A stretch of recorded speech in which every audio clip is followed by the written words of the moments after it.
legitimization of discrimination against vulnerable groups, including immigrants, is establishing a conducive environment for the Russian authorities to implement additional repressive measures in the future. Historically, individuals in Russia could face prosecution for endorsing slogans such as "Russia for Russians." However, the authorities have now recalibrated their approach, incorporating these same nationalist slogans into their anti-immigration campaign while tightening immigration regulations. The Russian populace frequently advocates for stringent immigration controls, often unaware that such policies may soon extend to other social groups. Under the pretext of safeguarding national security and the rights of native Russians, the Kremlin has embarked on a strategy to legitimize discrimination, transforming it into a viable political instrument. Russia has consistently been a sought-after destination for migrant workers, with authorities promoting this trend for decades. For instance, in 2010, Russia implemented a work permit system to enhance employment opportunities for migrants, and in 2014, it streamlined the naturalization process for foreign graduates of Russian universities.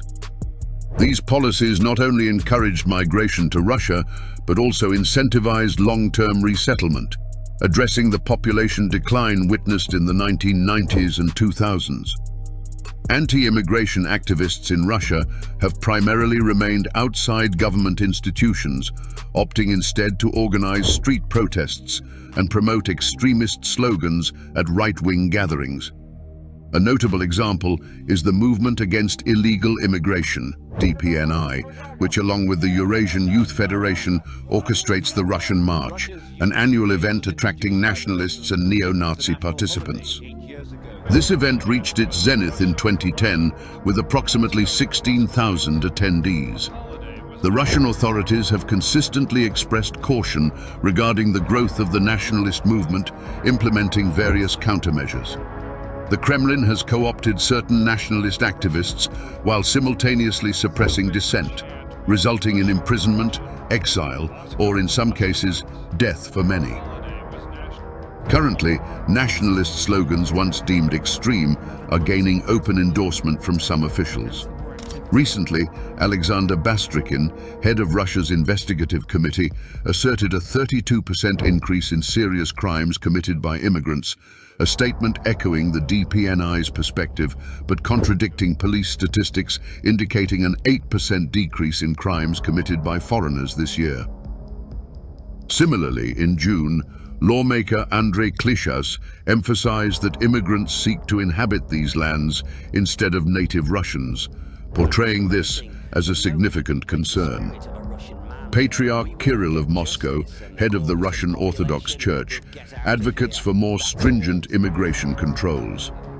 During a 2023 conference, he warned against the demographic changes attributed to immigrants, asserting they challenge traditional cultural values. Locally, racist rhetoric has become increasingly pervasive. In July, Moscow Region Police Chief Viktor Polkov stated that his objective was to ensure the Moscow region remained unaffected by foreign interference. This shift in sentiment can primarily be attributed to Russia's invasion of Ukraine in 2022, which precipitated a rise in societal violence. The conflict has fostered the emergence of numerous ultra-nationalist individuals and xenophobic bloggers, articulating hostile sentiments towards immigrants and other vulnerable groups. Activists who previously advocated for migrant rights are now facing scrutiny from authorities. Russian singer Manizha, of Tajik origin, was accused of justifying terrorism in April, while Svetlana Ganushkina, head of the Citizens Support Committee, was placed on a watch list in 2022. Concurrently, immigration regulations in Russia have been significantly tightened. Since 2022, 19 amendments to the law governing the legal status of foreign citizens in the Russian Federation have been proposed to the State Duma, including a prohibition on migrants purchasing weapons and restrictions on bringing unemployed relatives into the country. The Russian Interior Ministry has notably benefited from these changes, gaining expanded powers to collect personal information from migrants without a court order, verify their documentation, deny access to banking services, and monitor their movements. The current anti-immigration policy in Russia has been reinforced by the security services, which have gained increased authority since the onset of the conflict with Ukraine. Following the dissolution of the Federal Migration Service in 2016, immigration control was distributed among various agencies. However, current economic officials have succumbed to pressure from security entities. Many advocates of anti-immigration measures appear unaware that the policies they promote may ultimately yield adverse consequences for themselves. The Russian state has begun enacting discriminatory policies based on identity, which sets dangerous precedents for society. This campaign against immigration also fosters societal intolerance. The Sova Research Center has noted a rise in impunity for xenophobic actions since spring 2023, along with an increase in nationalist groups and incidents targeting immigrants. Data from the independent Levada Center indicates that the proportion of Russians expressing concern about immigration has risen from 19% to 25% this year.